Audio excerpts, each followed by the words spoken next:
खुलुमबाय आंनि आंगो लोगो नोंथांमोन। आङो नोंथांमोनखौ गिबि सेन्टारावनो आंनि बे विल्सन बड' मटिभेशनेल स्ट'री चेनेलाव आं विल्सन हाज'वारिया नोंथांमोनखौ बरायग्रोबाय।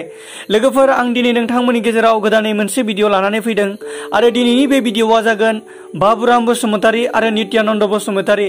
आं मिथिया दिनै बिथांमोन सानैया दिनै मानि थाखाय गावनि गरसे गरनै थाखानि लबनि थाखाय जे बिथांमोना दिनै गहपुरखौ बर' कसारी वेलफेयार अट'नमास काउन्सिलाव सोफानो थाखाय जबरदस्ति खालामगासिनो दङ, बेखौ दिनै जोङो जोबोद दुखु मोनदों आरो जों थारैनो जोबोद दुखु फोरमायदों। दिनै बाबुराम बसुमतारी, नोंथाङा दिनै जाय मोनसे लेभेलाव नोंथाङा दिनै दङ, बेखौ नोंथाङा आङो दिनै बुंनो गोसो गैया, मिथिबायना? मानोथो नोंथाङा दिनै जि मोनसे लेभेलाव दङ, नोंथाङा मोनसे गोथार धोरोम आफादजों लोब्बा दङ, नाथाय नोंथाङा सासे गोथार धोरोम आफादनि सासे प्रेसिडेन्ट जानानै नोंथांनि फंफ्रोमबो बुंनाय रावाव दिनै जोङो जोबोद दुखु फोरमायदों। आरो नोंथां बायदि मानसिया दिनै खुनु बेबायदि मोनसे गोथार धोरोम आफादनि नोंथाङा बेबायदि प्रेसिडेन्ट जानोबो समाया। आरो आं बेखौबो बुंखागोन, नों बायदि मानसिया जोंनि गहपुर हालामाव थानोबो समाया। नोंथांनो थारैनो जुदि बर' कसारी वेलफेयार अट'नमास काउन्सिल नांगौ, अब्ला नोंथाङा गहपुरनिफ्राय गोजान जानानै नोंथाङा धेमाजि लखिमपुर बबाव थाहैनो हागोन। आरो नित्यानन्द बसुमतारी, नोंथांखौ मोनसे समाव जोङो सनमान होयोमोन, मोनसे समाव नोंथांखौ मान इज्जतजों आङो दिनै नायोमोन, नाथाय नोंथांनि बुंनाय रावफ्रा बाथ्राफ्रा नोङो सिगांबो बुंखांखाबाय बिटिआर एकर्डनि बिरुद, अब्लाबो नोंथांखौ जेबो सोंखाराखैमोन आं, नाथाय आं दिनै नोंथांखौबो बुंनो गोनां जादों। नोंथांखौबो आं दिनै बुंगोन, नोंथाङाबो सासे जोलैनि हांगार आरो नोंसोर सानैया गहपुरनि सुथुर। नोंथां सानैया गहपुर हालामनि बर'फोरनि नोंसोर सानैया सुथुर। बिनिखायनो नोंसोर सानैया गहपुराव थानोबो समाया। आरो दिनै रायजो राजाफ्रा, आं मिथिया जोंनि रायजो राजाफ्रा मा सानो।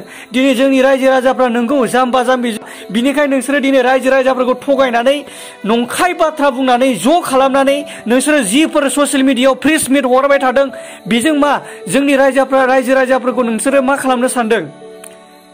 नोंसोर बायदि बुर्बक महामुर्ख आङो दिनै गाज्रि बाथ्रा बुंनो गोसो गैयामोन, नाथाय बे गहपुर हालामा नोंथांनि नोम्फा सोरजिनाय नङा, नोंसिनि सोरबा बिबै बिबौ सोरजिनाय नङा, मिथिबायना?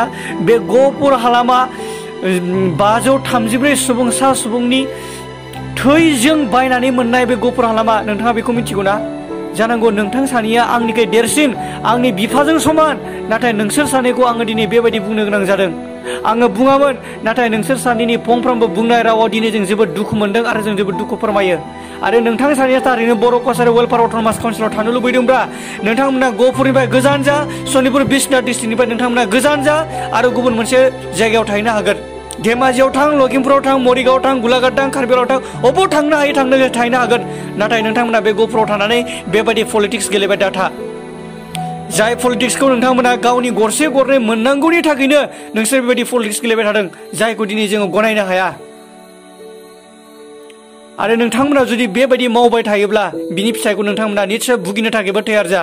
मानोथो दिनै रायजो राजाफ्रा नोंथांमोननि जि मावबोनाय, नोंथांमोननि बुंनाय रावफोरखौ खोनासंबाय थादों, नाथाय दिनैनि समाव दिनै जों खोनासंनांगौ गैया।